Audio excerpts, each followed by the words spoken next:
Honorable speakers, respected management members of SEMS, Principal Professor Mala Pandurang, distinguished delegates, participants from India and abroad, special invitees, and my dear students. Hello and a very good morning to all of you. I am Ms. Nehal Deshmukh from KG Shah Department of Computer Applications. Welcome you all to the second day of the RUSA-sponsored national webinar on intellectual property rights and cyber laws. Yesterday, our eminent speaker covered and explained the basic concepts of intellectual property and its importance. The session for today is the role of copyright in the workplace, education, and entertainment. Copyright laws enable authors to benefit from their creative work and foster innovation.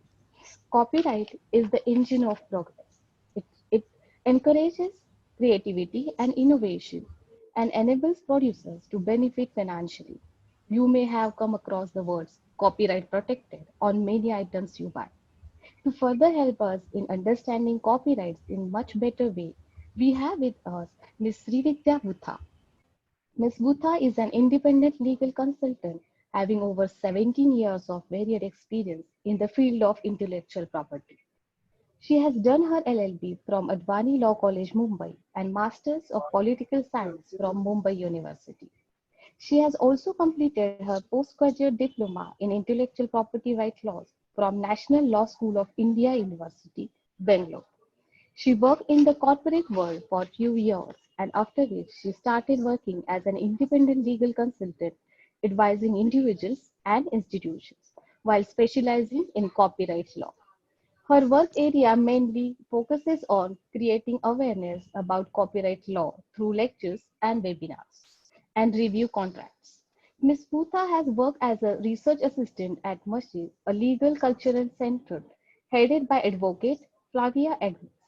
She was a legal research associate with SV Associates and has assisted with the activities of the Technology Law Forum, which aims to bridge the gap between technology and law, and has assisted in organizing a white paper contest on cybercrime for law students, which was a part of the Cyber Safety Week program, jointly organized by Technology Law Forum, NASCOM, and the Mumbai Police.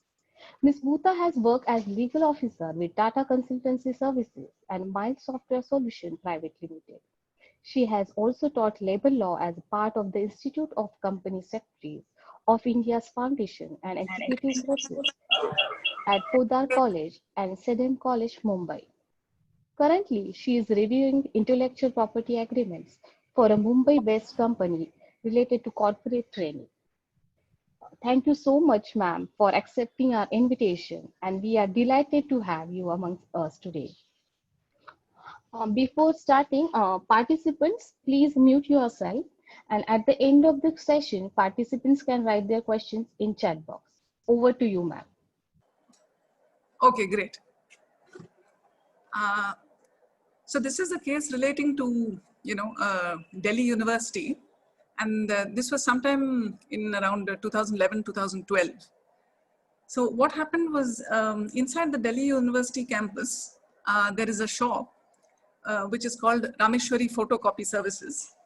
And the people in the shop were preparing course packs for the students. And so the students who are studying in the university, right? So photocopying, as you know, would involve where, portions of the book are xeroxed. So in some cases, it's portions of the book. And in some cases, the entire book was being xeroxed. And you have various students studying at the Delhi University. And then, depending on the course that they have enrolled for, there's a syllabus for that course. And there were books that were prescribed for that course.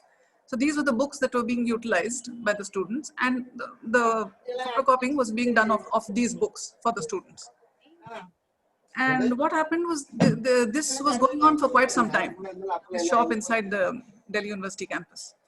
So what happened was when the publishers of these books, the publishers had the copyright in these books. When the authors got into an agreement with the publishers, and since the publishers had the copyright, when they got to know about this, they were not happy about it, since they felt that, you know, their copyright was being infringed. So they made a request to, you know, the shop and the universities to stop this. But the university said that we're doing it. What we're doing is not an infringement of copyright. We are only, you know, making a photocopy of the books for the students for the purpose of education, and this is covered under fair use. Fair use, we'll see later on in the talk, is an exception that relates to copyright law. So this is what the university and the shop said. But then the publishers, what they did was, in August 2012, they approached the Delhi High Court. And so the publishers were the Oxford University Press, the Cambridge University Press, and the Taylor and Francis Group. And what they wanted was, they wanted a permanent injunction, right, against the infringement of copyright in their publications by the university and the shop. So they wanted the shop and the university to immediately stop the practice of photocopying these books. They said, either you stop that, you have two options. Either you stop doing what you're doing, or you get into a license agreement with us, you know, between the publishers and the university. But the shop and the university, they continue to do what they were doing. So after this suit was filed in the Delhi High Court, what the Delhi High Court did was, the first hearing, during the first hearing, the court appointed a local commissioner, you know, commissioner from Delhi, to visit this shop. Of course, he was going to do this unannounced, so that there was no prior preparation. And he was ordered to seize all the infringing copies of the books that were being made. And he also had to make an inventory in his, to be jotted down and to be submitted to the court. So after this, the shop again contested that they were not doing anything wrong, since this was being used, you know, for teaching and education of the students, and they were covered by fair use. Then in October 2012, the publishers got an interim injunction, and the shop had to stop. So they had to immediately stop making these course packs and these photocopies, or selling them, or any of the other activities that were associated with the course packs and the photocopies. Then the Delhi University, then the university and the shop, they appealed to the division bench of the court against this injunction. And in November 2012, the court dismissed the appeal. Now think about it. I mean, as far as the publishers were concerned, this was something good. But look at it from the students' point of view. Look at it from the faculty's point of view, and look at it from the point of view of, you know, from the entire education, teaching, research angle. This judgment of the court would not just affect one student or two students, or even only the students of Delhi University. This judgment would have a far-reaching impact on thousands of students. And you know, it would impact their learning, it would impact their education, it would impact their knowledge. So what happened was, a lot of people then began to protest against this judgment. There were many students, many associations, many organizations, professors, many people began to protest against this judgment. Right? And there was also an online petition on change.org. So hundreds of people, or maybe even thousands of people, made an online petition to change this. And what they were petitioning was, they were petitioning the publishers, asking them to withdraw the suit. So they said that since the students were using this only for the purpose of their education and learning, I mean, it should not be a problem. And in September 2016, the suit of the publishers was dismissed. So the actions, it was dismissed. And in October 2016, the publishers filed an appeal against this decision before the division bench of the Delhi High Court. Now in December 2016, the court refused to grant the interim injunction, and it said that the publishers, sought by the publishers, it stated that making of these course packs for the purpose of it is not copyright infringement. And subject to the condition. Of course, all this is subject to the condition that this is being used solely and only for the purpose of education and teaching, instructions, as in, you know, teaching and instructions. In January 2017, there was a new development. Many students and professors from Oxford University sent, you know, a letter to the people from the publishers, the Oxford University Press, the Cambridge University Press. They sent them letters. They made a sincere appeal to them. They said, please don't file an appeal against this judgment in the Supreme Court. Please reconsider your decision.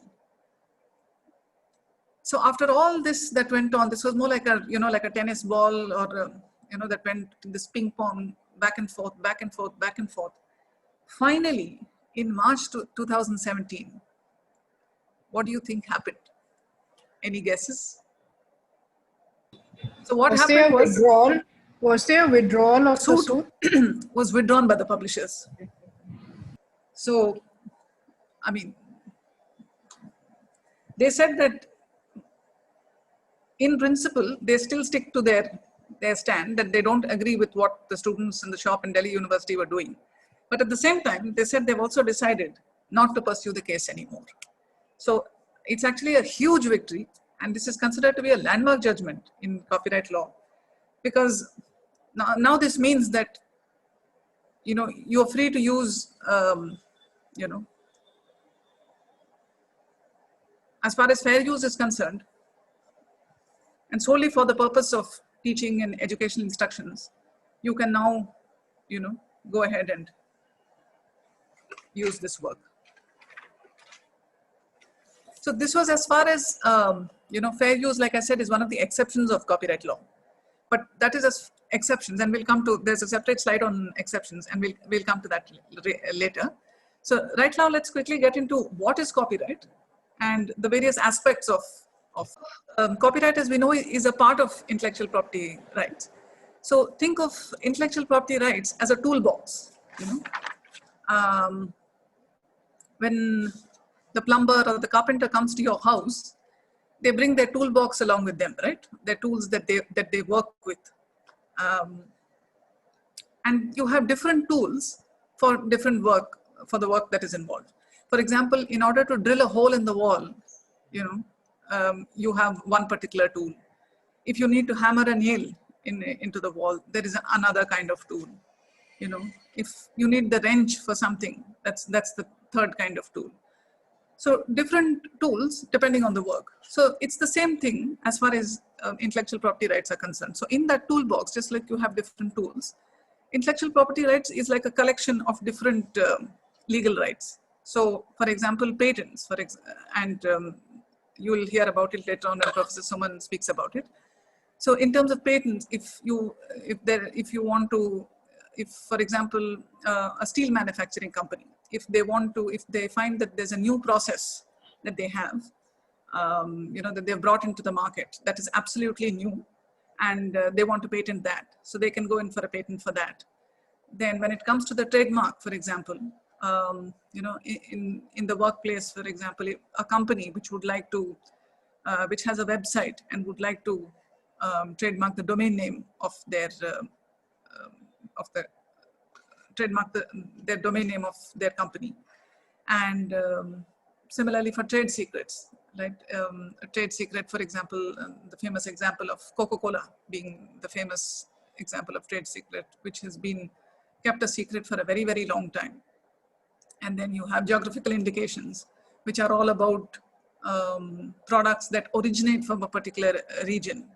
Like, for example, Kolhapuri chappals or Kulu shawls that come from Kulu, and so on and so forth. So for each of these, depending on the work that you're doing and depending on what you want to do, you get the corresponding, you know, legal right. And think of it as a toolbox. So the idea is that since people are constantly creating something, making something, doing something, the idea is that they should be legally protected. And these are the various tools that the law gives you to protect yourself in copyright law. The first one was all about creativity. The law wanted to encourage people to create. You know, especially in the field of copyright law, whether you're a singer, whether you're an artist, whether you're a writer, and the work that you create is very important. It's a labor, right, of the person, of his or her, of that person. And that is something that needs to be protected. So the law wanted to reward, or, the law wanted to reward creativity. The second one was protecting the owners. Like if the owner had protected, if the person has created something, then it needs to be protected. Now, the point here is whether you choose to protect it or whether you don't choose to protect it, that's your choice. I mean, there's no compulsion for you to go for a copyright registration, or there's no compulsion for you to do things.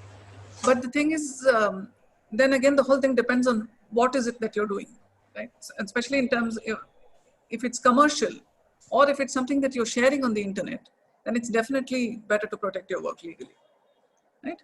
And the third point, and a very important point, was copyright law is not just about the rights of the creators or the authors of copyright.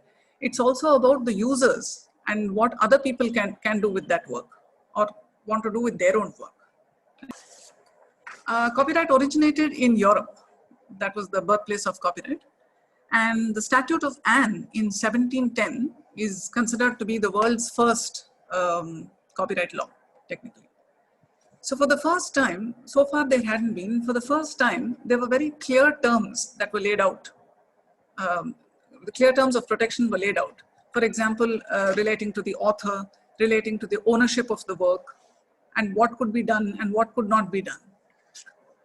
And keeping this statute in mind, other countries began to draft their laws similarly. I mean, they were not the same, but they were similar. So in America, the first Copyright Act was the Copyright Act of 1790. And these were the individual copyright laws of individual countries. So there's no global copyright. Sometimes I get asked this question that, madam, is there an international copyright? So there's no such thing as international copyright because copyright law is territorial in nature. Each country has its own copyright laws. But in 1886 came the Berne Convention. The Berne Convention was for literary and artistic work. And it came very close to being an international copyright because what the Berne Convention did was that many countries, actually as of now, I think most countries would be signatory. India is a signatory to the Berne Convention, and most countries are now a signatory to the Berne Convention. So the idea is that you don't have to, if you have a copyright here, you don't have to register it individually in each of these countries. If that country, for example, if you want to register your copyright in the US, and the US is a signatory to the Berne Convention, then you automatically get protection in that country. It's a reciprocal kind of model. Right?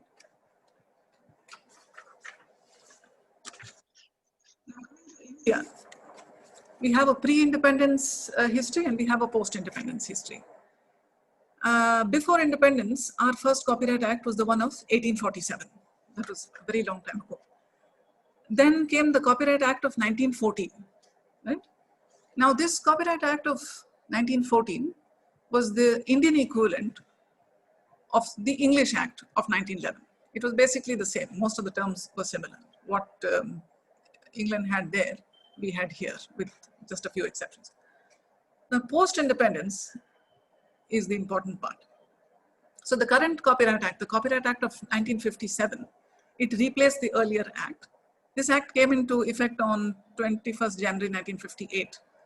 And this act brought about a lot of changes. The first part was, it was our own act. And the other part was that it came up with many changes. And one of them was an important part in terms of setting up the Copyright Office. There's only one Copyright Office. Unlike you have the patent offices in Mumbai, in Delhi, in Kolkata, and Chennai. Here, as far as copyright is concerned, there's only one central office, which is in Delhi.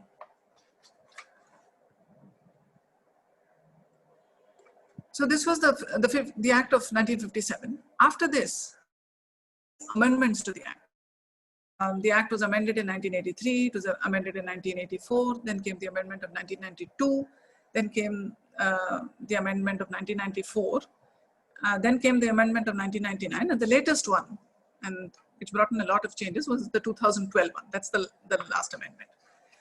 And each of these amendments brought about a lot of changes. And the thing is, in the 80s and 90s, we were not spending so much of time online. Whereas, today we are.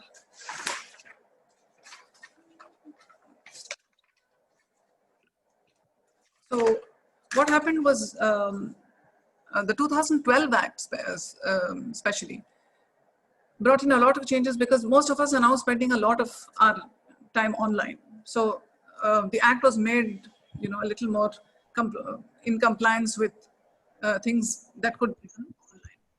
For example, it brought in points relating to DRM, digital rights management. Digital rights management, as we know, is like something like a lock which is made digitally by the copyright holder, so that his work or her work cannot be tampered with online. Right? So there were a few changes to that. There were new definitions. Then performers' rights, which was already existing earlier. So then came in royalty. Then came in performers' rights, moral rights exclusively for performers. So these were all the changes that came in 2012.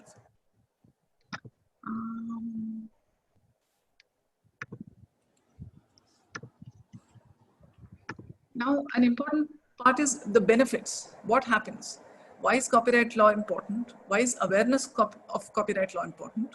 Why do you need to register for copyright? And these questions. So that's the one that we answer now. So the first one is that you have an official record. See, when a person files for an application for copyright registration, it goes to the Copyright Office. And there are certain conditions that need to be met. For example, you file an application, then there's a detailed procedure. You give in all your details, then the details of the work will have to be recorded. Then there are fees to be paid. So these are all the various steps. So provided all these conditions are met, and once the registrar, enters the details in the register, which is the official book, the Register of Copyright, then there is an official record that, this person, there's an official record of this person and of your work. And I'm sorry, there is an official record that is maintained that regarding you as the author of the work, and the work that can be, the details of the work that are entered in the book. The second part relates to ownership, because it establishes ownership. Once you have a copyright, you have a proof, because tomorrow if your work is challenged, you create something and you put it out on the internet or it's on social media, and somebody challenges your work and says that, this is not your work, this is my work, I created it, then you have the proof that is available in the form of the registration that you are the owner of that copyright. Right? And the third part is similar, legal protection, that you have the legal rights to, as far as the do's and don'ts of that work is concerned, and you can prevent someone else. Once you're the owner, it's not just what can you do with this copyright registration. There are multiple things that you can do. For example, when you are the owner, there are certain things that you can do, and there are certain things that you can prevent somebody else from doing. For example, as far as things that you can do are concerned, you can translate your work into another language. You can copy your work. You can sell your work. You can adapt your work. And as far as somebody else is concerned, preventing people, for example, the same rights that are available, you can prevent them from doing these things. You can prevent someone else from utilizing your work without your permission. You can prevent them from selling your work. You can prevent them from adapting it, right? And so on and so forth.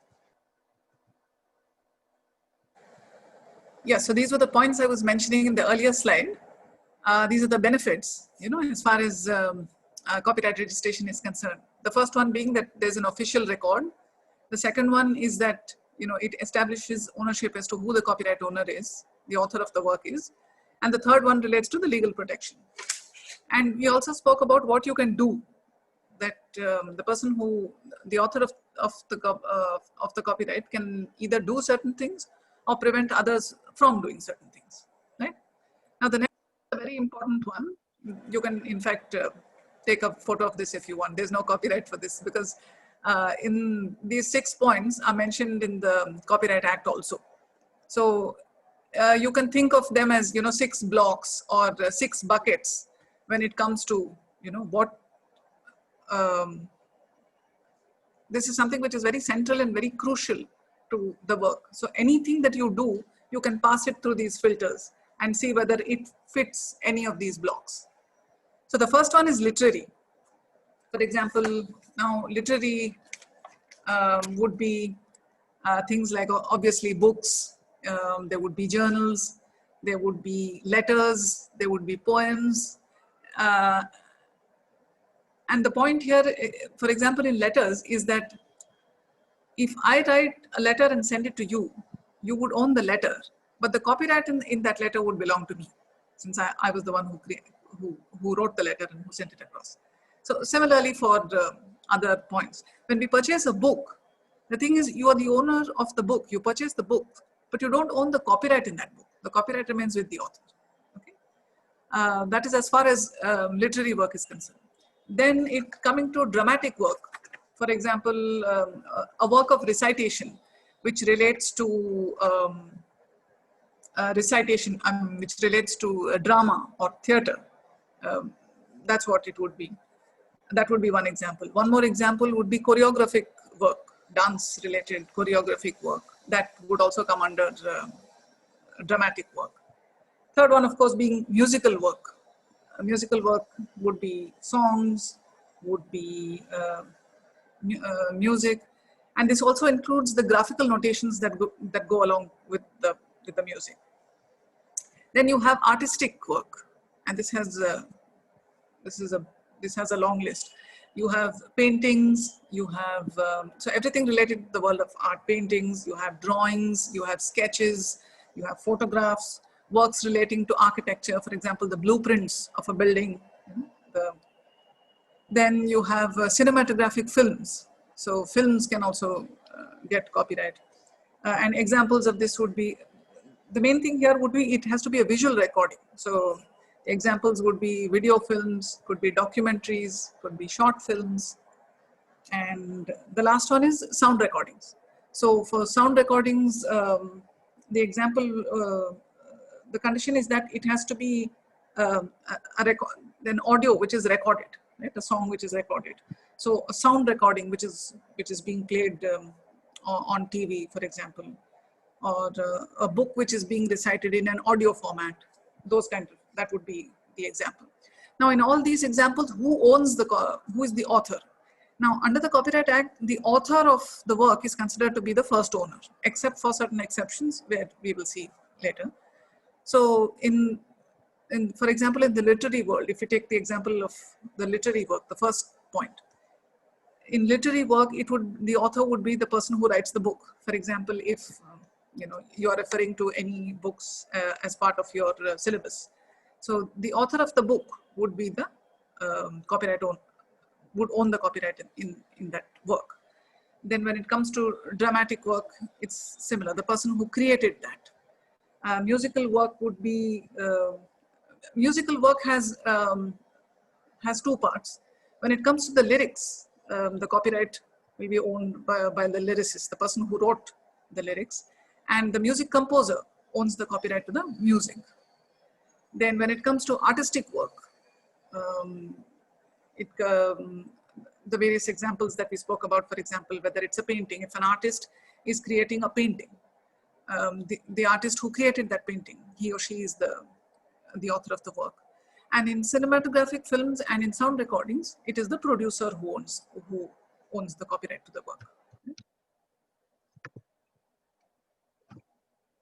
Now, the earlier part was about what are the various categories of the blocks or the buckets, the categories of work that you can copyright.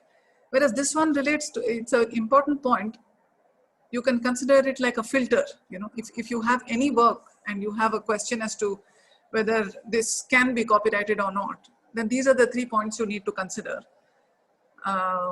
You can think of the toe of copyright law. The first point would be that it has to be tangible. Anything that you create has to be on a tangible medium.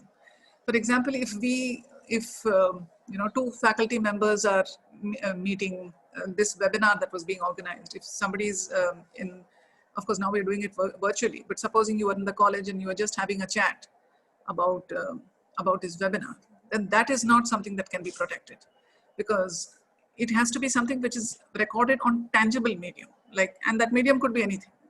Could be, like, for example, an artist could paint on a wall, need not use only a canvas. An artist could, murals that are painted on the wall, for example.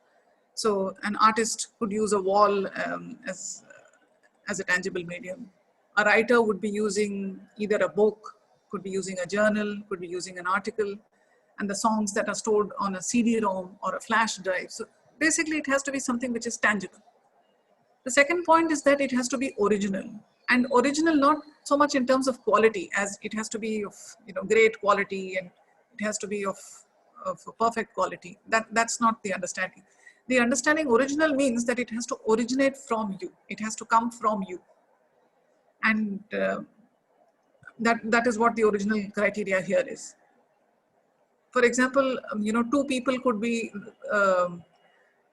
you could write a similar poem, or two people could be, if you're looking out of the window and there's a beautiful sunrise, and two people are painting that same sunrise.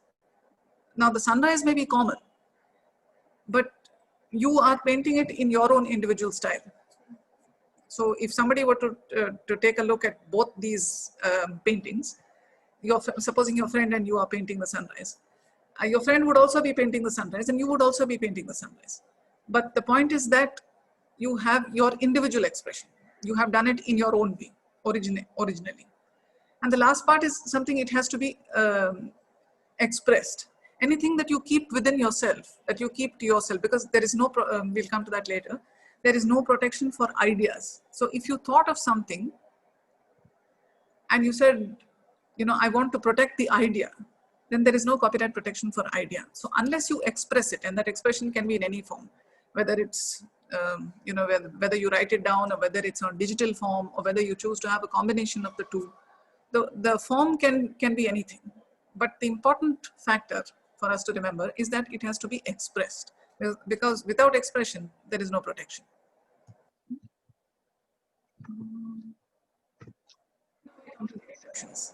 Which are very important part, because so far we've been speaking so much about copyright, and the ownership of copyright, and what the copyright owner can do, the author can do, or the owner can do, the restrictions that are placed on other people, and that was an entire set of slides.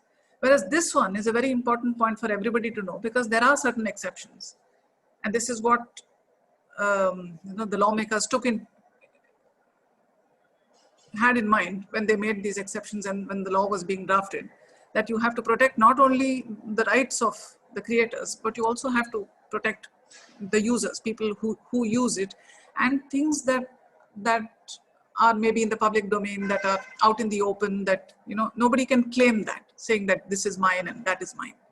So the first exception, the big one, is ideas. So any idea that you have, right, is something that cannot be protected. There is no copyright protection for ideas. Only if you express it, like in the earlier slide I said, only if you express it, and if you express it originally without copying it from somebody else, if it's something that's on your own, only then can you get copyright protection. And ideas per se have no, your idea could be brilliant. You could have a brilliant idea. It could be something revolutionary. It could be something that changes the world, but it's just an idea. So there's no protection for ideas. Second thing comes to themes. When it comes to themes, one example for this would be in the entertainment world, the movie world, for example. The themes could be the same. There have been so many movies over the years, right from the 1950s to the present movies that are being made. Supposing you take the example of reincarnation. There have been so many films that have been made on reincarnation. Or you take the story of romantic stories. The theme remains the same. Whether it was a film, Mughal-e-Azam, which was made in 1960, or the latest, could be something which is made in 2020. The theme for that could be a love story, boy meets girl, girl meets boy, the usual, what happens after that, they meet, and then there is opposition, and then later and everything works out in the end. So the theme remains the same, but the manner in which this is expressed, that is the different portion.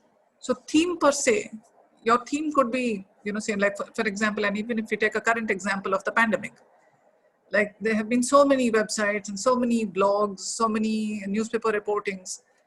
Everybody expresses it in their own individual style, but the theme remains the pandemic, which is common. So the theme can be common, but the expression has to be individualistic and original. And last one in the world of employment, for the workplace or the employment, is, like we said, the author is the first owner of copyright in all cases, except this is the exception, where if the person is employed, or if there's a contract of service, for example, or if there is a commission, if a person is being commissioned to do something. For example, for an artist who has been commissioned by somebody to paint his or her portrait, then in that case, the ownership of the copyright, the artist will be the author of that copyright, but the ownership will lie with the person who commissioned that painting. Similarly, in the work field, for example, nowadays, and in many companies, you have to sign a non-disclosure agreement, right? You have to also sign an intellectual property rights agreement, where they say that anything that the employee creates in the course of employment, those are the important words, in the course of employment, is something that belongs to the company. So, and it need not even be something that you create that is something completely new, that you create from scratch. Even if you're improving the existing intellectual property of the company, even that gets covered here.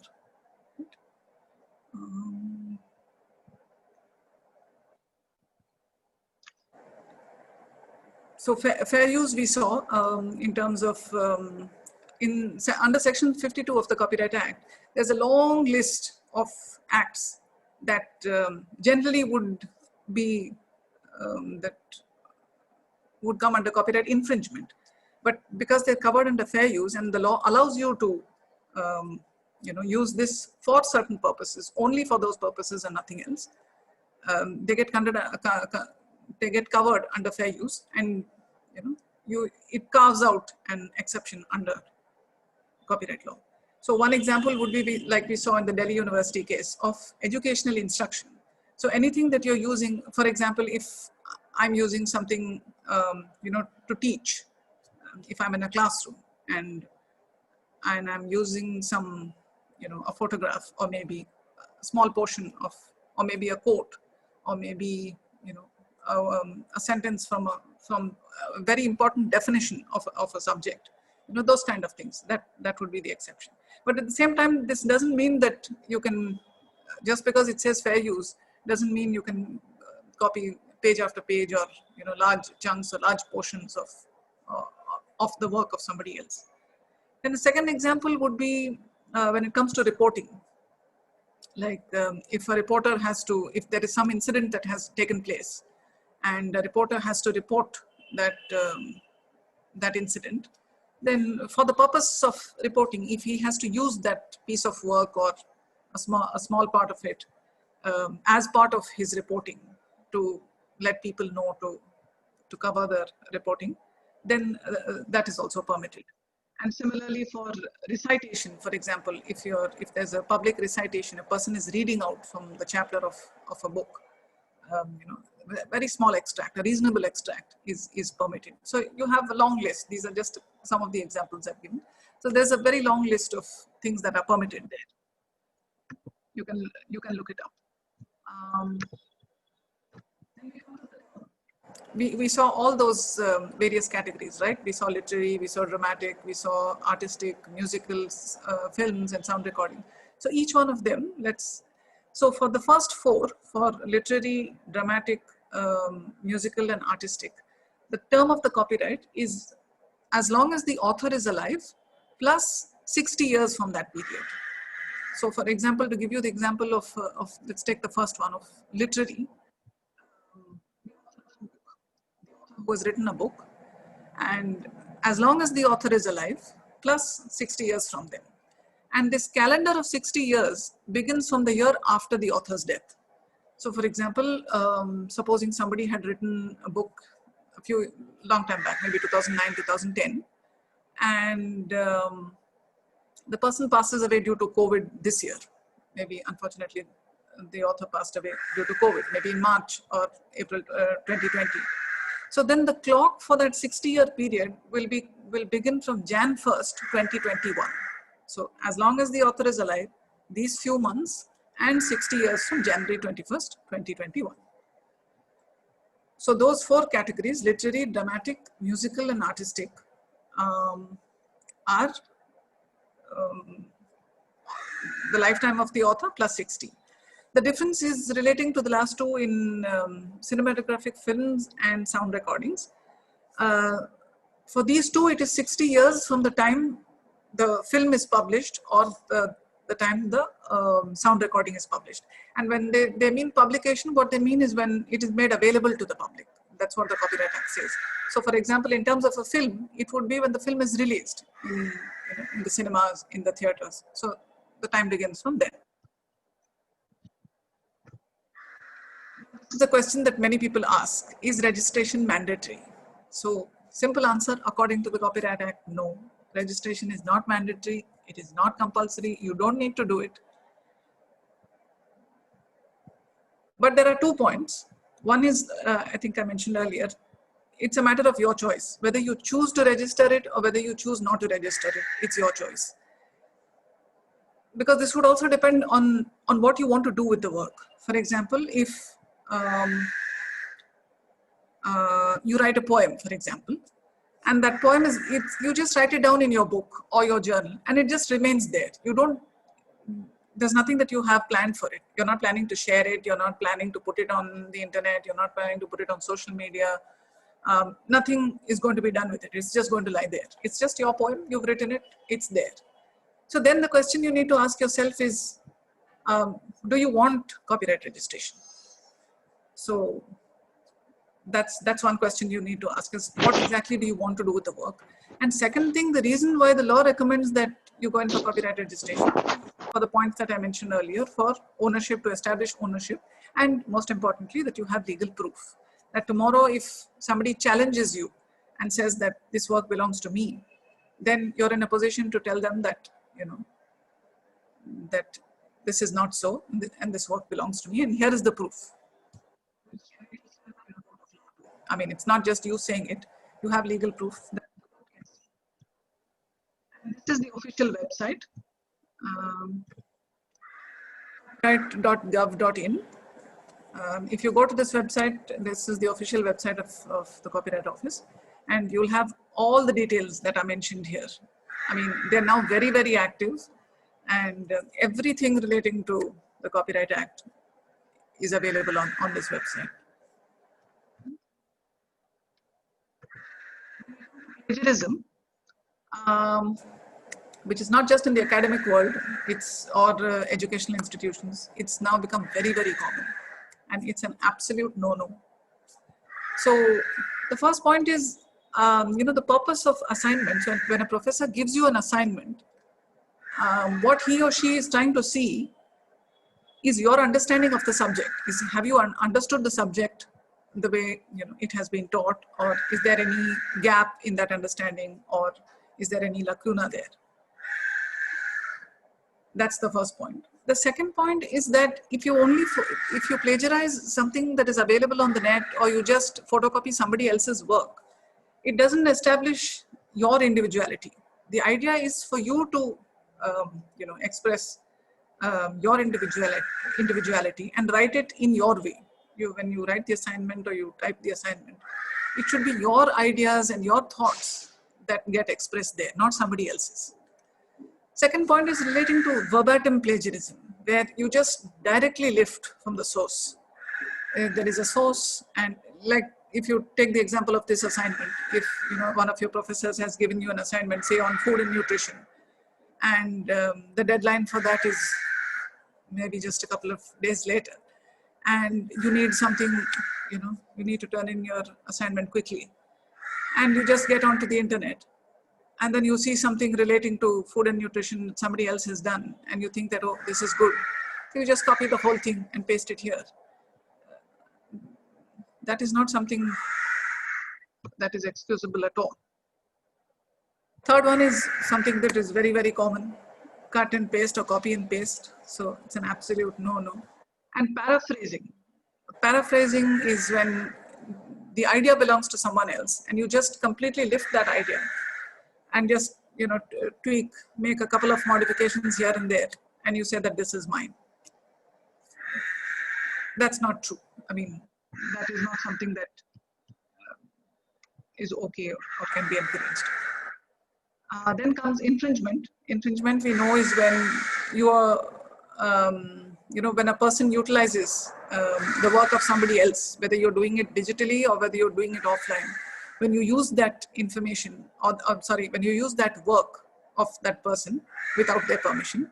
And it could also mean, one more example would be in terms of if you violate the terms of the license. For example, if there's a license agreement between, you know, a copyright holder and you, and there are certain terms to that license.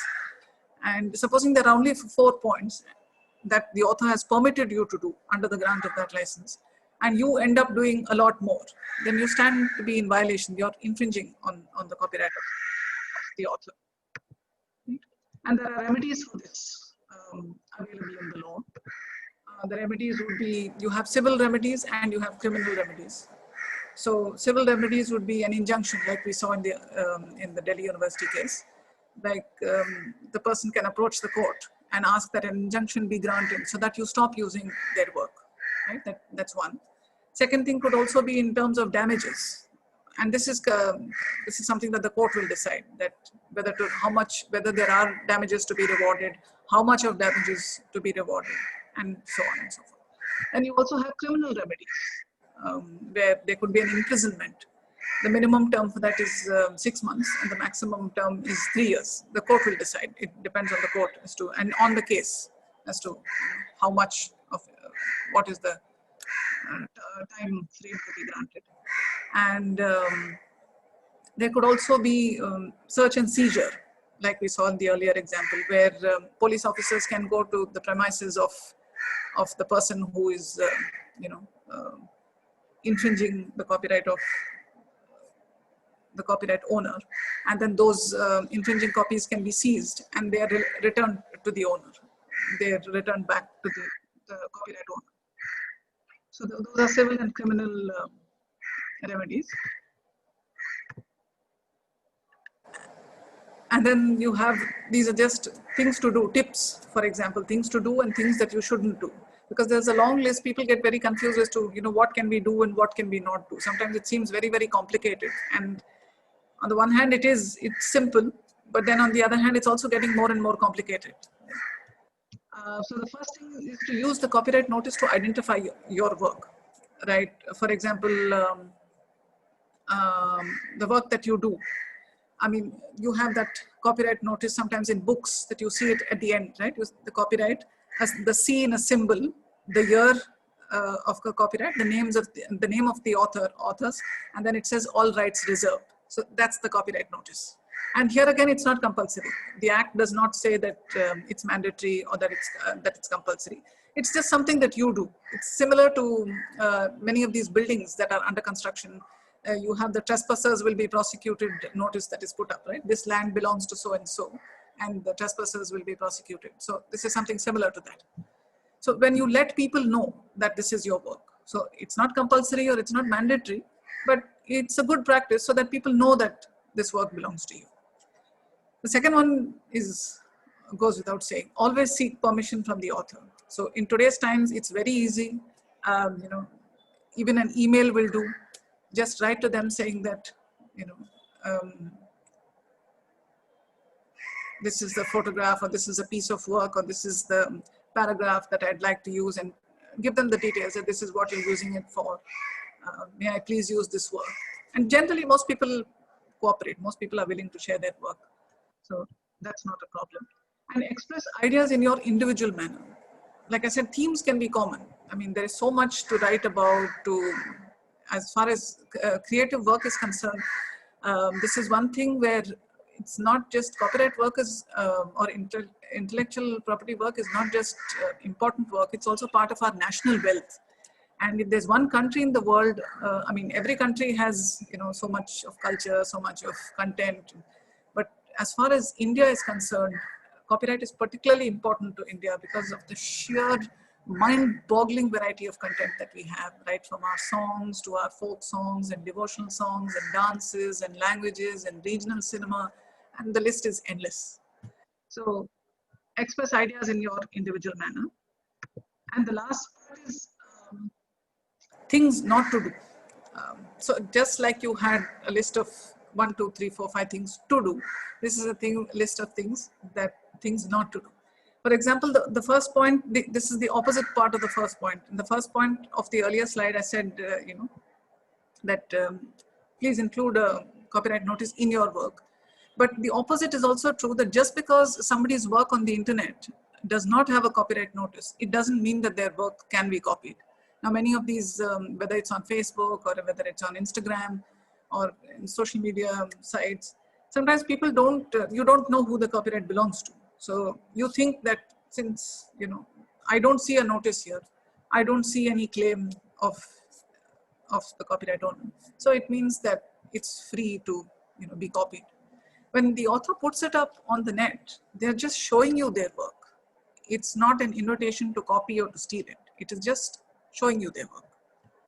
The second point is, do not assume that because the work is available on the internet, it can be copied. Many people think that author ne to internet pe, ye photograph to hai internet pe, ya this article or this movie is available on the internet. So it means that, I can copy it or I can sell it, I can distribute it and do what I want with it.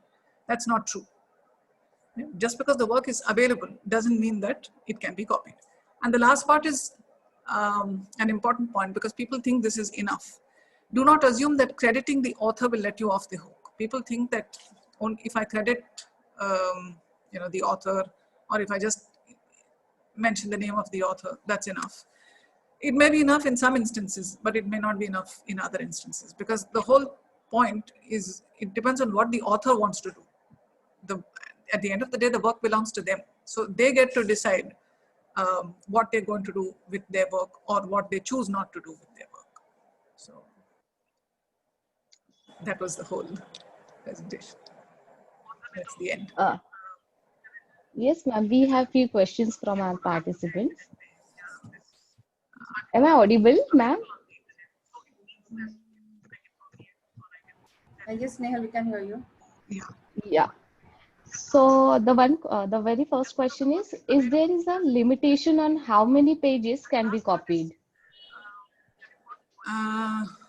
Ideally, you shouldn't be copying pages.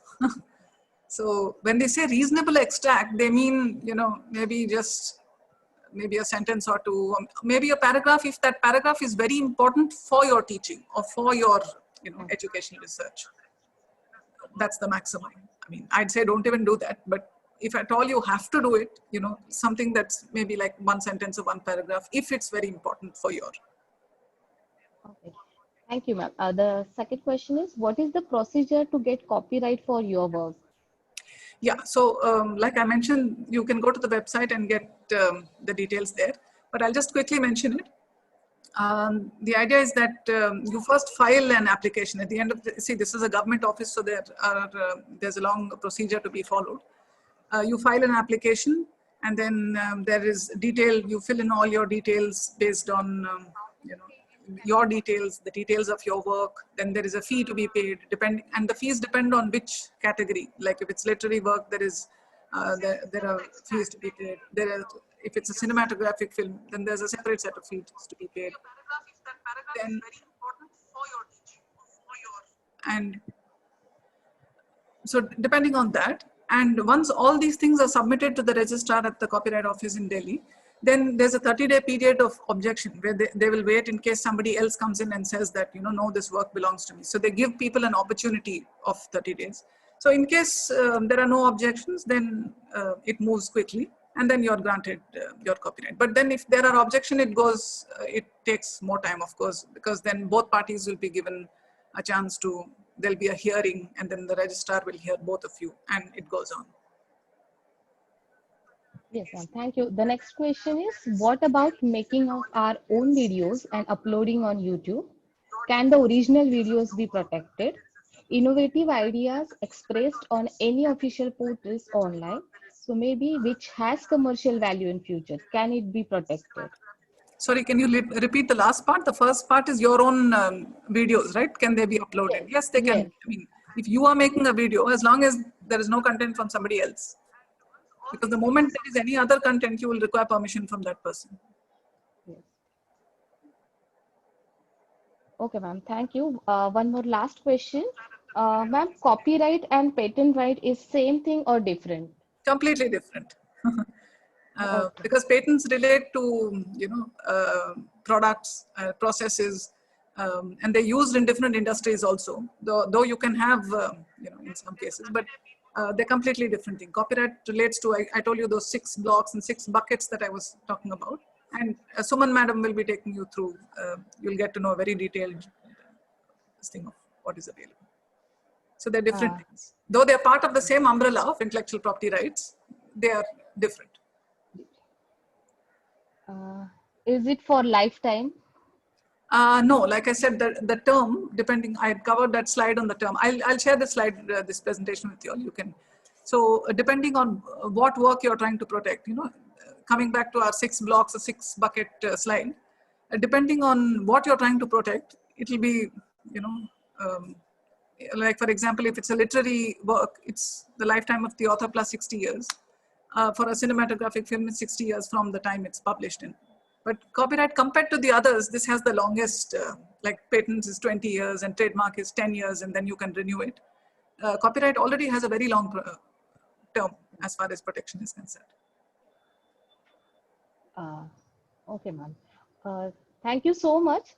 You're welcome. So just a minute. A big thank you to Ms. Srividya Bhutha for sharing immense knowledge with us. It was a very informative session, and it will definitely help all our participants. So I would like to take the opportunity to thank you, the RUSA team, for giving us the opportunity to learn through such a wonderful session. And my thanks to our management members and our dear principal ma'am for encouraging us in every endeavor. Now I would like to call my colleague Ms. Shilpa Surulkar to lead us with the next session. Over to you. Thank you so much, ma'am. Thank you. Thank you, Snehal. Good afternoon, everyone, and welcome to the session on patent in bonnet, trademark in the market, legal framework, on the second day of the RUSA-sponsored national webinar on intellectual property rights and cyber laws. My name is Shilpa Surulkar, Assistant Professor at Dr. BMN College of Home Science, Matunda. Before we begin, it's a humble request to all the participants to kindly mute your mics. You can enter your questions in the chat box. We will have the question and answer session at the end to answer your questions. Many people confuse trademarks, copyrights, and patents, oftentimes calling a trademark a patent and vice versa. Although there may be some similarities among these kinds of intellectual property, they are very different and serve unique purposes. Trademarks provide protection for both business and consumers, making them an important part of running a successful company. A patent is important because it can help safeguard your invention. It can protect any product, design, or process that meets certain specifications according to its originality, practicality, suitability, and utility. To give us more clarity on the topic, we have with us today an eminent speaker, Professor Suman Kalani. Ms. Kalani is an academician and works as a senior full-time faculty at the Praveen Gandhi College of Law since 2006. She has done her LLB from the Government Law College, Mumbai, and then her LLM from Department of Law, University of Mumbai. Additionally, she has also done postgraduate diploma in human rights from Mumbai University and PG diploma in cyber laws from Nalsar University of Law. After practicing for a few years, she then moved into full-time teaching and made her passion as her profession. Apart from teaching in law college, she has also taught law courses for MBA in social entrepreneurship at the NMIMS. Her area of expertise is IPR, contract laws, property laws, alternative dispute resolution, and family laws. She strives to work towards a blended learning model of teaching by merging classroom learning with practical training. It's towards these initiatives that she has conceptualized the ideas of forming Center for Conflict Resolution and Center for Corporate Laws and IPR, which aims at fostering research in the said fields under the mentorship of industry experts. She is the author of 3 law course books for self-financed courses, that is banking and insurance and BFM. She has presented papers at national and international level and has delivered lectures at various institutions on varied topics of law. She is also a member, advisory council at the Indian Society of Artificial Intelligence and Law. We welcome you, ma'am. I request you to kindly take over the session. I hope I'm audible. A respected principal ma'am, Professor Manjot, Professor Shilpa, and all other faculty members. Thank you for this opportunity. And yes, I proceed with this session. I think much of the work is eased by the previous faculties who took it. Yesterday, Napinay ma'am and Nisha, and now Shri Vidya. So on the patent front is what I would be discussing. But before we proceed further, I think, when we look from the academic angle, from the teachers as well as the students, and where does IP feature? And I feel that, we are the IP creators, we are the IP users, and the IP capacity builders. So while we proceed further and we see the IP report of 2019, I think so many academic institutions have been in the forefront in terms of even creating IP. So I think this we have done, that what a intellectual, what a IPR is, and hence I would not go into the depth of this. Then the intellectual property and rights, if we split these three, we can very well understand as to what it would mean. Whatever we can do with the property, we also have the same rights to do with our intellectual property, whatever we create. And some of these IPs, very popular ones, some which we have already discussed yesterday. So when it comes to inventions, it is the patent, copyrights, literary, artistic, dramatic, the 6 buckets which Rividya just spoke. It's the copyright, the trademark to distinguish goods and services, which I would be covering a little bit in my presentation, and the geographical indication. Other than this, we have the designs, the plant varieties, the integrated circuits, and all that. So again, if I have to compartmentalize so many kinds of IPs which are there, right now the focus, of course, is going to be on the patents. But before I proceed further, can we say that IP is sector specific? That it is only in one sector like the technology, or only in entertainment, or only in web world? I think towards the end we'll be very convinced that every sector has some or the other IP with it. Every sector possibly. And hence I feel, I mean, whatever the areas that we cover, IP is always there. So coming to the topic, intellectual starts with something in my mind, and eventually I want to reach to the market, to market my idea, to sell it. So when it is an idea, we have no protection. But over the process that we are developing it, we may get some protection. So what is that protection that comes with regards to patents? So we all have read this, that necessity is literally the mother of invention. But then there's other one which says that if necessity is the mother of invention, discontent is the father of progress. And if we look into over the years, I think so much of progress in every field that has been done. So if we take the mobile phones, where we were today, in fact, one picture is missing, that is the smartphone. Same thing is with the computers. Also, I just wanted to share, I'll be running through a lot of pictures so that it's easy for us to get. If we look into the automobile, I can say, or the transportation, starting with the kind of the wheel of stone probably, and now we have the driverless and autonomous driving cars. Is it not a creation of a human mind and invention? And starting with this example where we all eat this, one of the favorite snack which is there. And this product, Pringles, the journey of this. So the picture we see is of Frederick Bohr, and the story of Pringles is something like this. There were consumer complaints about the normal chips which are there, that it used to break a lot. At the same time, is tasty, is good. So the assignment was given by Procter and Gamble to the scientist and the chemist Frederick Bohr to develop a potato chips. He spent 2 years, came up with it, everything was done, but somehow the taste of that was missing.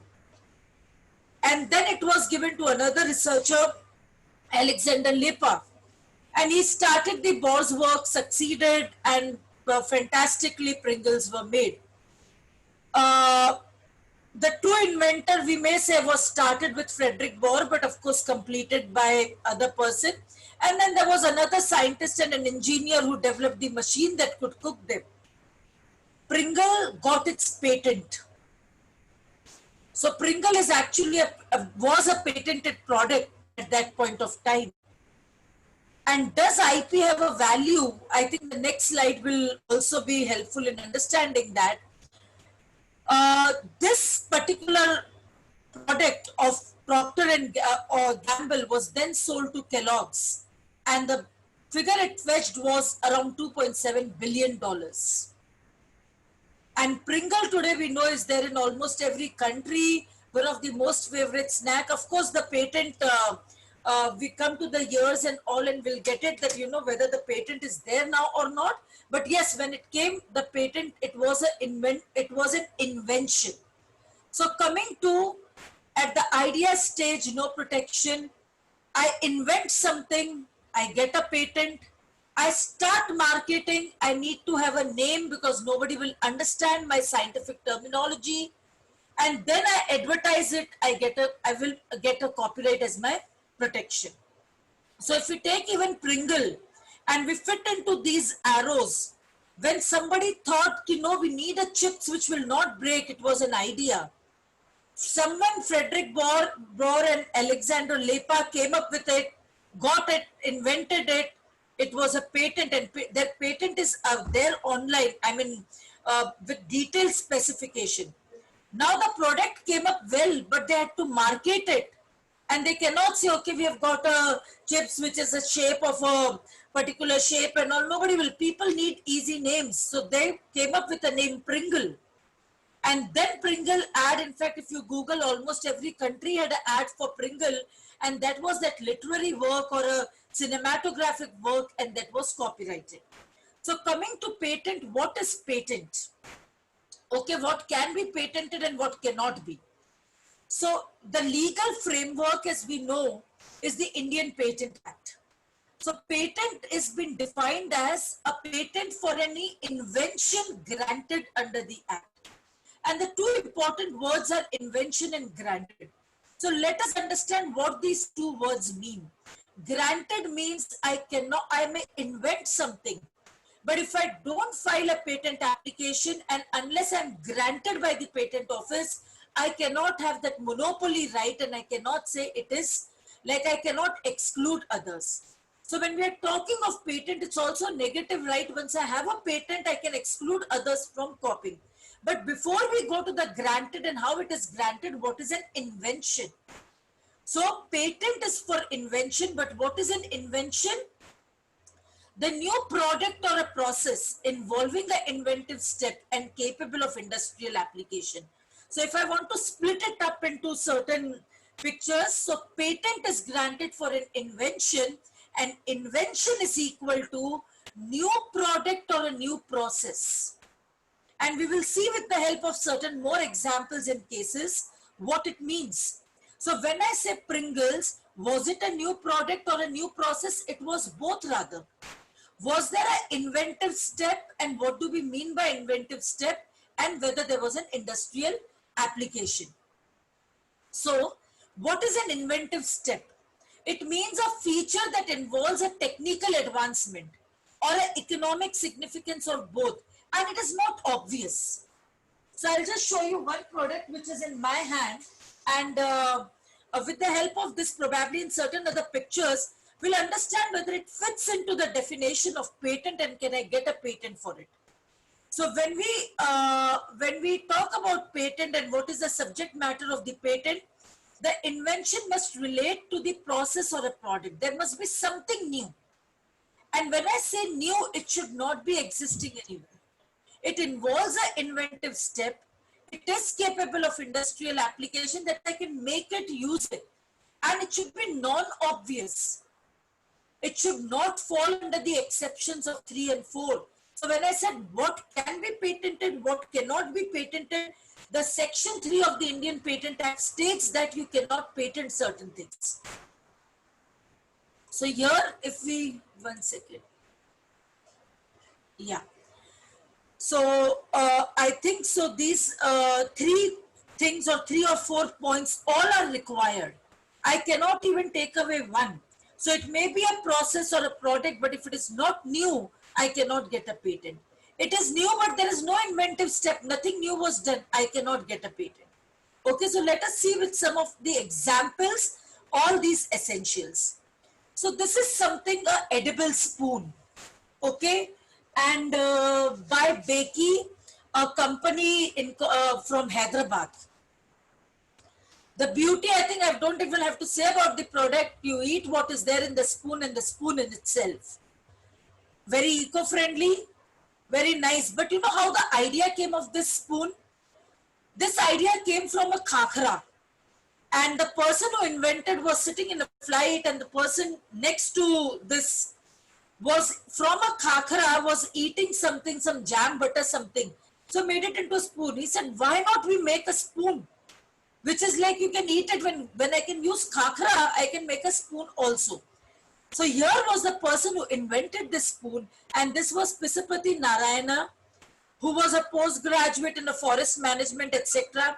He quit his job, his career, and he turned his kitchen into a laboratory and started, experimenting on making the spoon.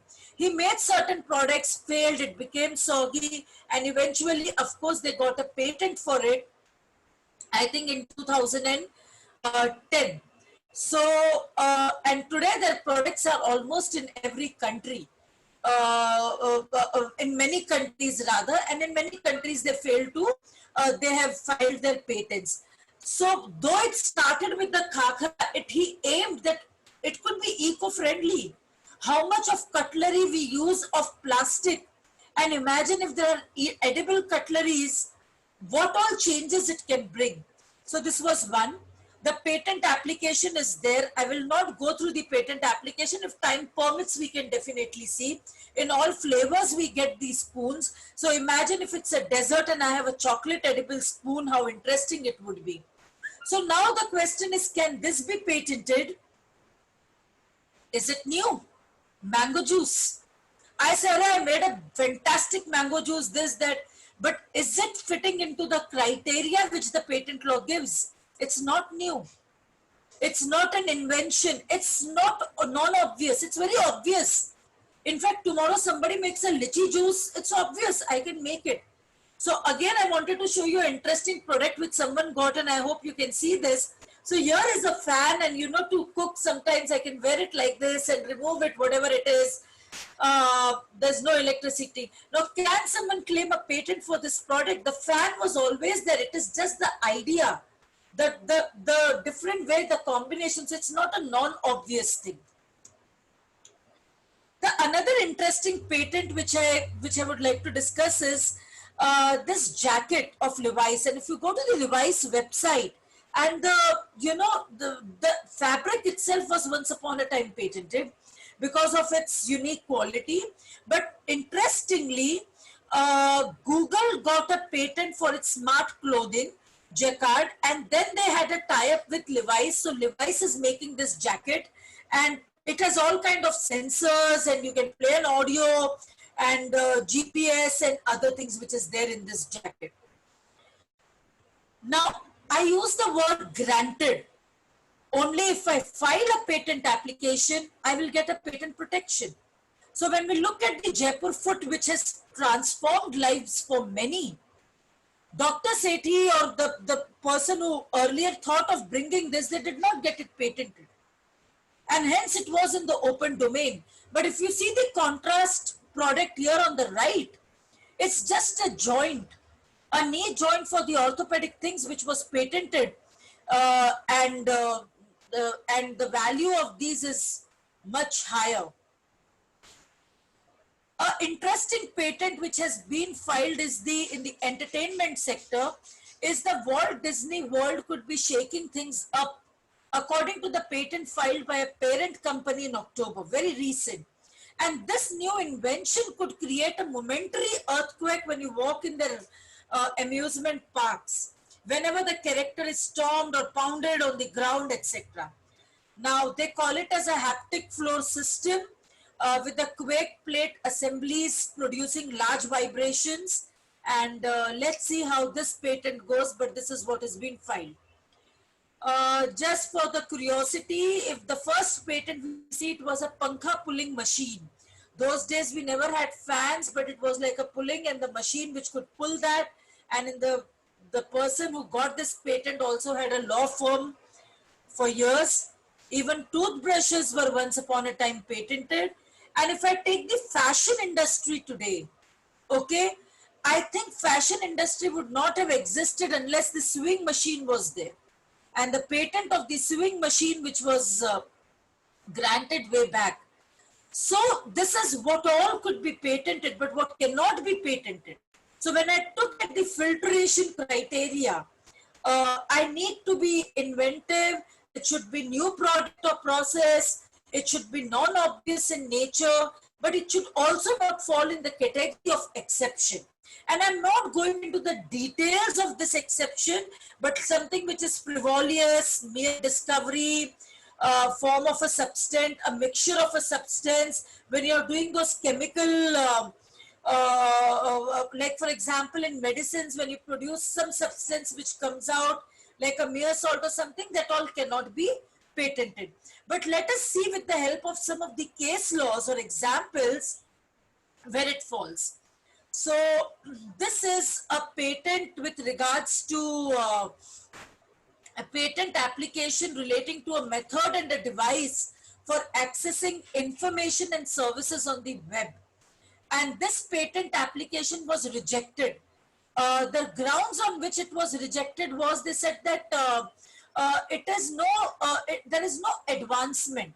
It could be a mere algorithm or a software, and you cannot get for that, at least in India. So the court stated that the computer programs embedded in a digital or electronic devices must be tested for a technical effect. Okay. After that, they came up with the computer related invention guidelines. So it stated that computer programs could not be denied patent protection if they satisfy the requisite standards under the law. So here there was a whole debate whether it could be given or not given, but now these guidelines are there. But when we look at the Indian perspective, a mere software or a program which we write cannot be patented unless it turns out to be some new product or process. And here is a case where the process patent, it is related to, so I told you, we can have a product patented or we can have a process patented. And it was with regards to the manufacture of D-trans elythrin, which is used as an ingredient in mosquito repellent. So both of these parties had registered under the Insecticides Act, and they were manufacturing this trans elythrin. So now the respondents, I mean the company that is Shogun Organics, they said that they have a patent on the process for manufacturing the compound, the chemical, and the other party said that it is invalid because, you know, it is already, the disclosure has been made under the Insecticide Act, etc. Now they did not accept, the court did not accept this argument because it was a new process which one of the parties had the patent for it, and they were injected from the making what do you say, using the process. Okay. After that, another just teaser, I mean just examples. Now, can I get this patented? Can it be, I mean, you can quickly think, probably we cannot have an interaction here, but then just some pictures. Is it something new, novel? Is it something which is non-obvious?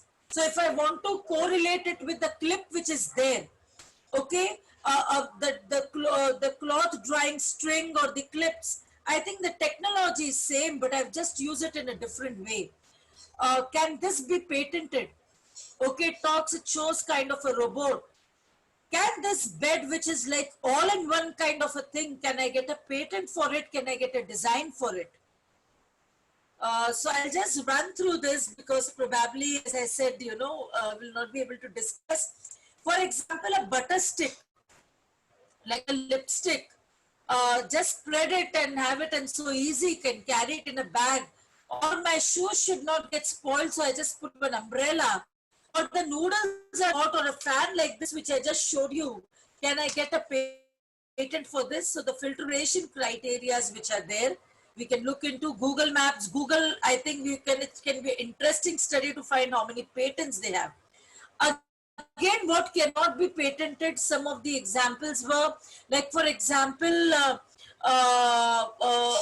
onco mouse genetically modified to develop that I develop cancer so that I can do a medical research, but it cannot be patented because it's not in the public interest. Same way I say that I've got a new process of hacking within minutes, everything cannot be patented. Okay. Here was, you know, as I said, any method of agriculture, horticulture cannot be patented. So here it was a claim of a plant, and the applicants claimed a process in which a plant was genetically modified by transformation, and protein was expressed in the digestive secretion of the plant. So they refused on the grounds the cultivation of a plant, the way you are going to grow it, that cannot be a subject matter of a patent. So by doing this, the next question comes is, what is that granted and how do I get a patent for it? So when I say process of a patent application, because it's a very technical topic, I'll just briefly touch on the persons who are entitled to patent is the inventor, of course. The inventor's name will go, but suppose I'm working for the company. In that case, the name of the inventor will be the main, and of course, the name of the company will be added. The subject of an the form of an application is written. The filing of a provisional and a complete specification and for an application. Now, what does it mean? It means that when I want to take a patent of anything, I have to give a technical specification of everything. And that technical detail or an application which I give is called as a patent specification. So in fact, I can run through for your this. a patent application, if I can show, of the edible spoons. Okay, I'm sorry, but these are there available otherwise online, and you can, I mean, you can definitely refer. I will also share the link here. So what happens is I give a patent application, and with my application goes a complete specification with the diagram, process, everything. And that is called as a patent specification. Now, patent specification is my technical document. I cannot say a lawyer can prepare a patent specification, because it needs that nitty-gritties of that particular sector or that product or a process, whatever is made. Now, in that patent specification, which can run into pages, there is something called as a patent claim. And that claim is my monopoly, that I'm saying this is something what is new in my product. And therefore, I should be granted patent for that. And I can have n number of claims, whatever I want.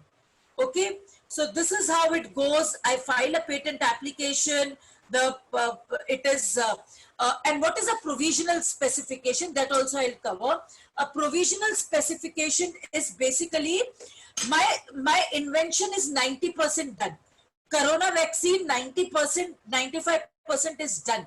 I file a provisional specification, and within 1 year I file my complete specification.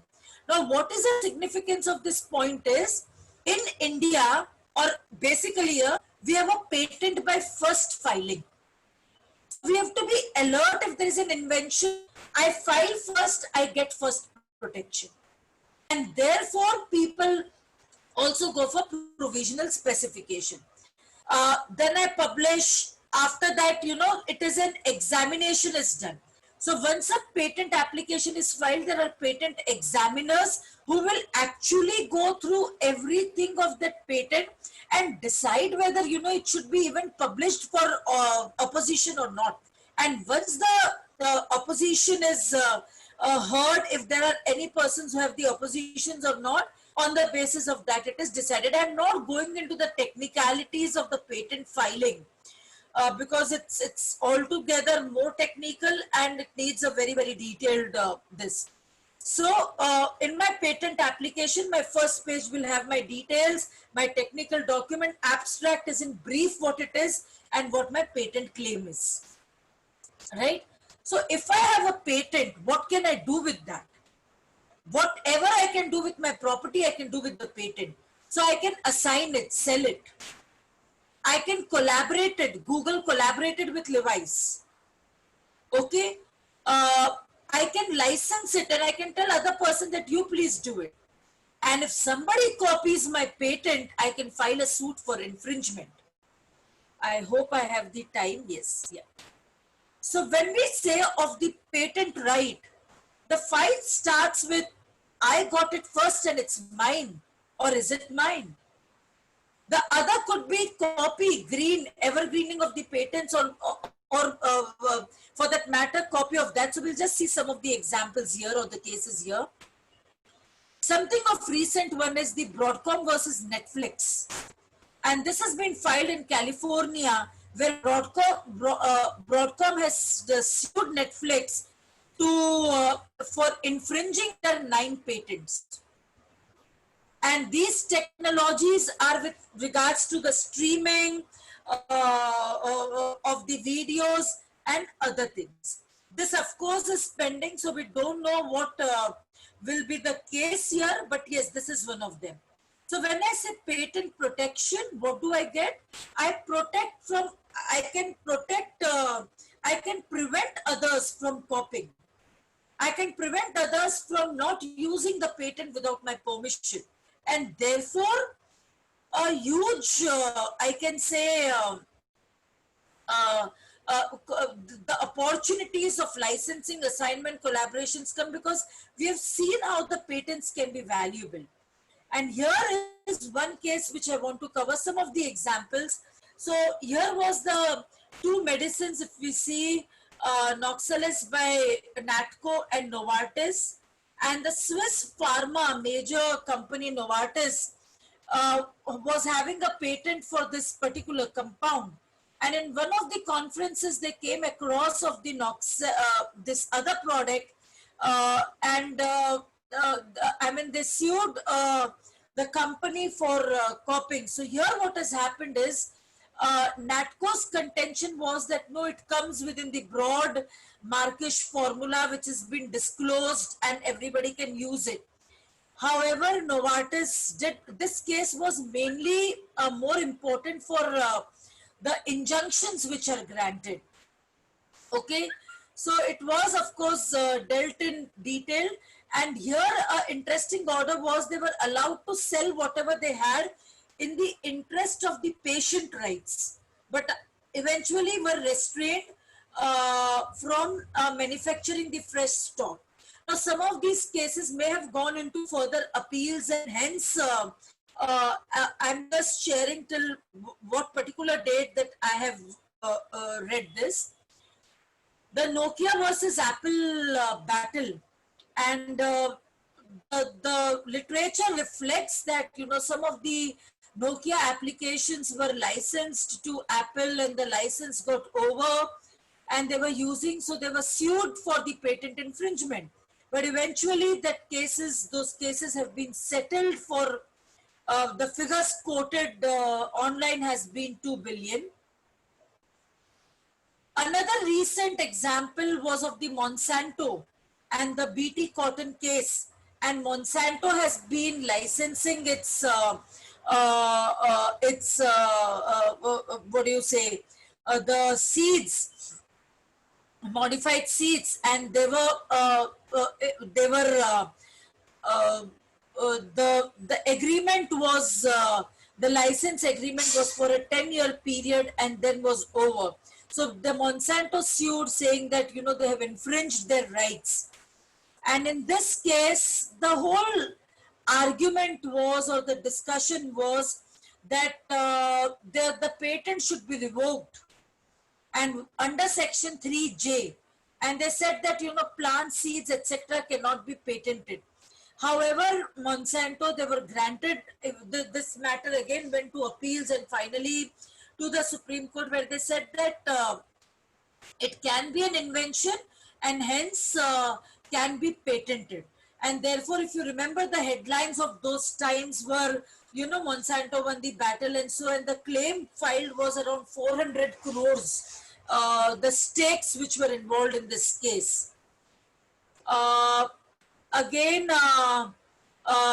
the case against the Xiaomi, which was filed, which has been filed in the Delhi High Court by the Chinese handmaker, the Interdigital has filed for the 2 patent applications, which Xiaomi, they say, have been infringing. Recently, if you remember reading the Zoom versus the Geo dispute which came up.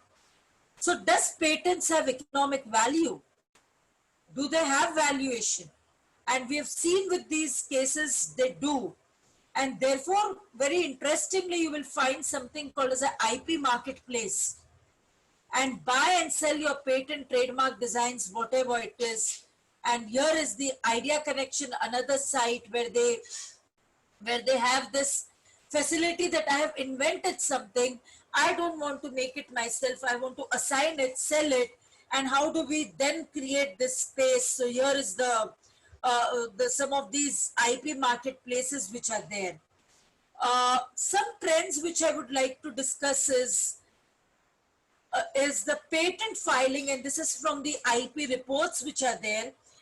If we look over the statistics, 2018-19, 50,000 applications were filed against 47, and if we see, the number is increasing, which is a very good sign that, you know, we are moving to that culture of getting more patent protection. But if we see trademark from 210,000 to, I think, 32, 323, 798, and so on. If we look into the state-wise, Maharashtra happens to be the largest number of the applications which has been filed. And if we look into the academic institutes and universities, even they have got many patents. Some of them I have mentioned. While we look at the IP index of India, India ranks 36 out of 50. And this was done by the US Chamber of Commerce Global Innovation Policy. And there were 45 indicators on which it was there. One of the barriers could be that why though we have jumped on our index, but why is it at 40, why is it at 36? Is of course the legal regime to be more, what do you say, friendly, maybe probably one reason. One more statistics which I could not get for India, but for US, and which is a little, of course, old, but it's important, that how much does the IP contribute to the GDP of the country, IP intensive industries, intensive industries.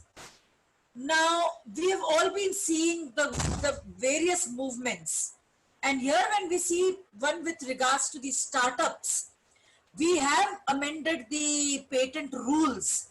And here there was an expedited examination which has been brought into picture, or which has been permitted for these startups, initially for the foreign applications, and now lot many have been included.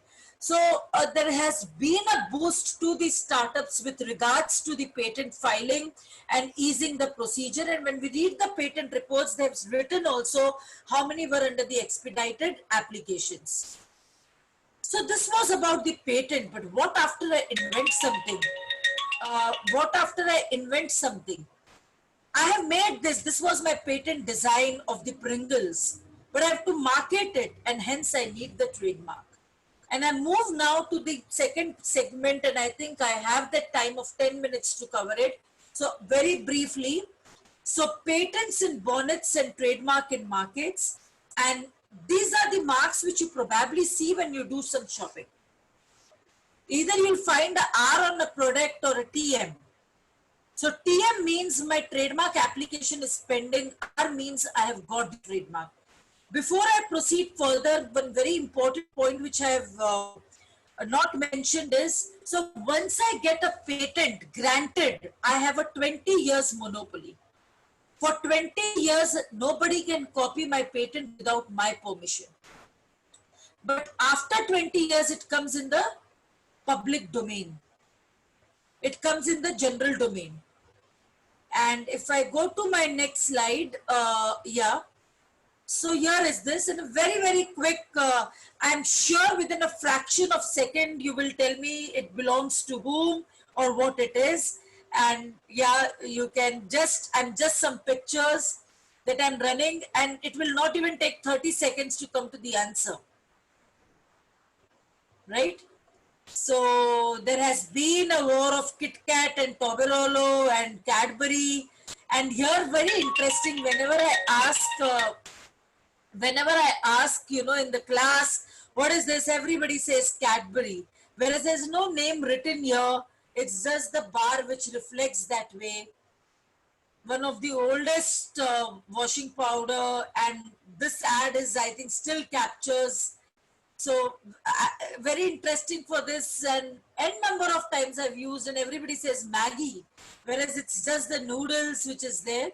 So coming to this, for this ice cream, I think invariably everybody has always told me naturals, whereas it's just an ice cream. So how brands and trademarks and trade names play in our minds, okay? Certain characters which are there, the sets which are made in the things.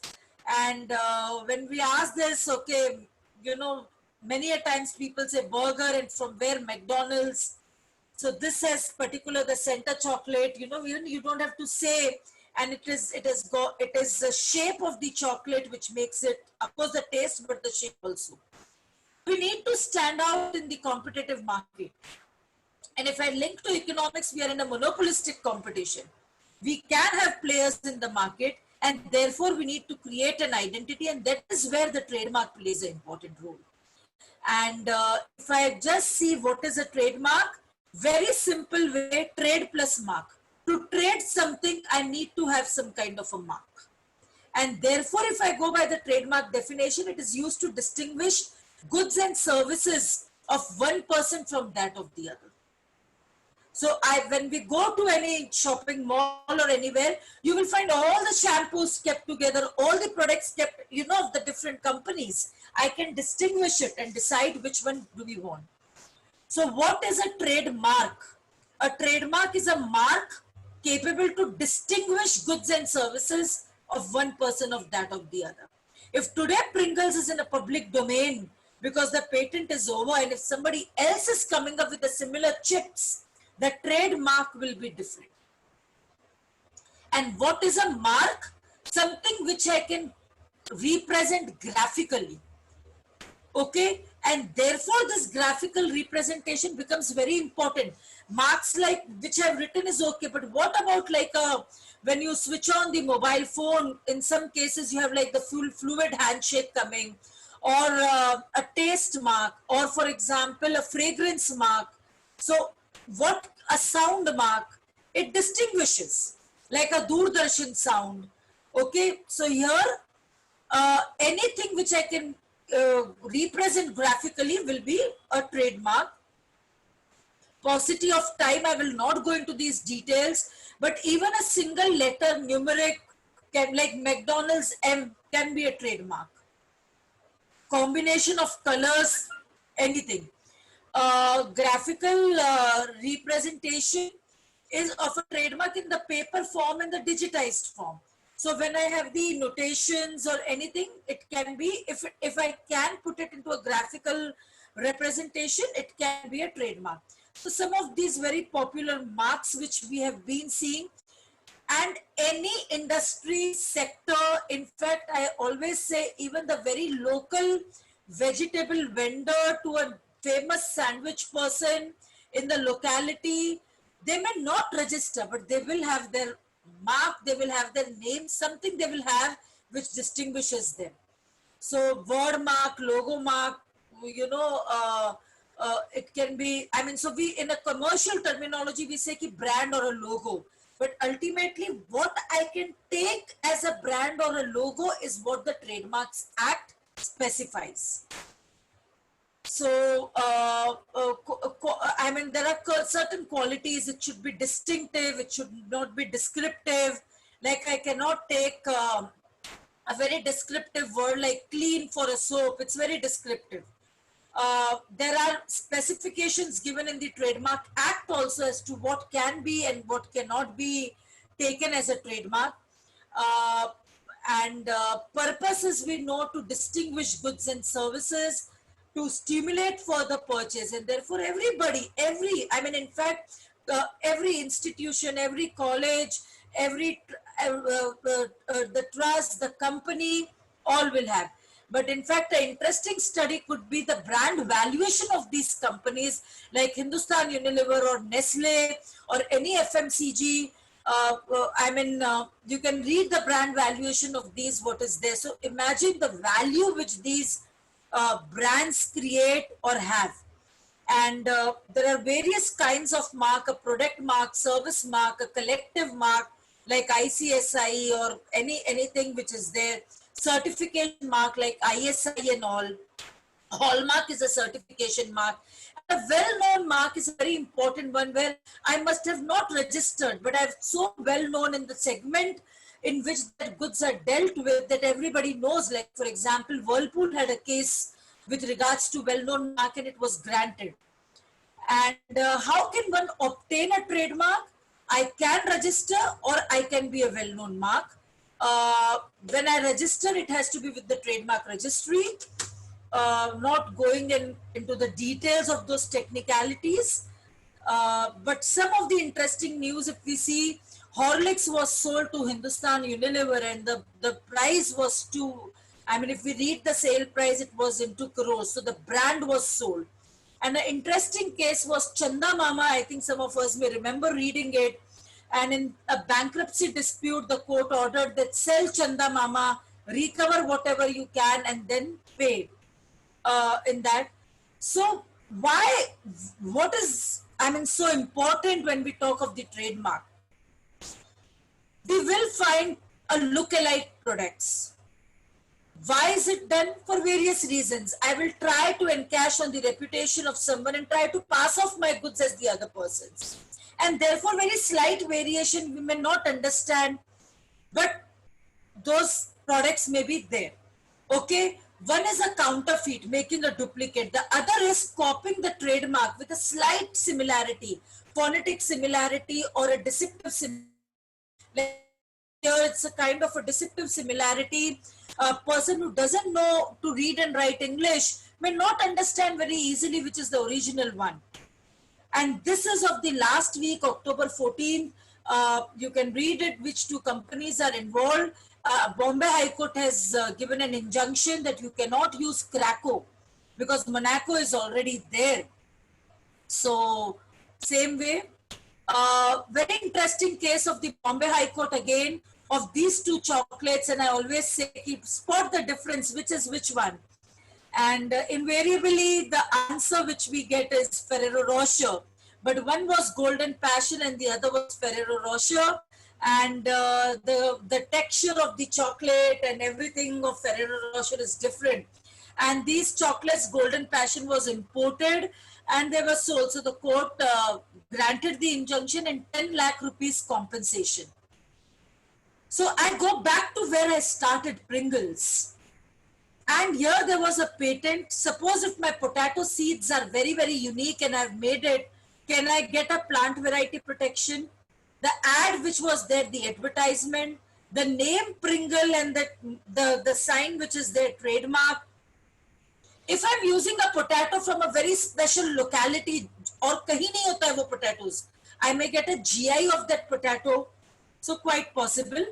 So yeah, there are some many other cases with regards to the 2018 judgment. I think the Candid lotion which we use, and 1.5 crore compensation was awarded in that case for copying the name or for using the similar name.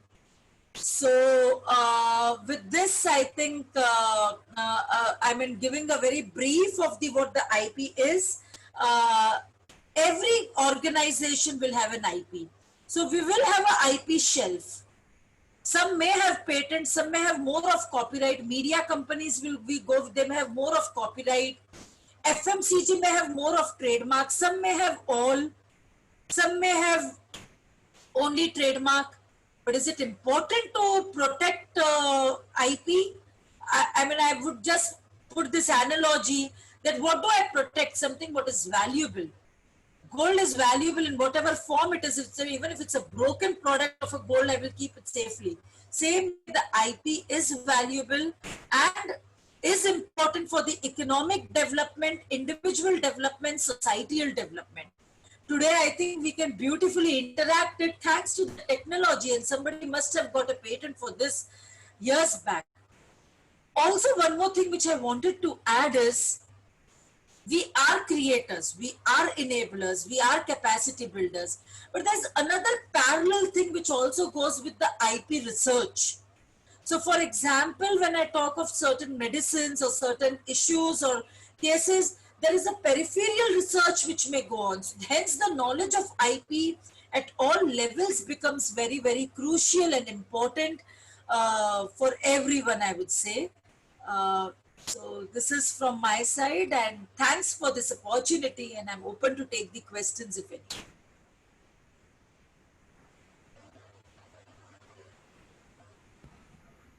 Thank you, ma'am. Participants, if you have any questions, please type in the chat box. Though I tried to cover both trademark and patents, but I hope the interlink of both is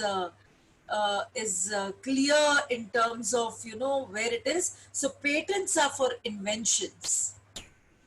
And I mean, and that's the reason I took, of course, healthcare thrives on patents.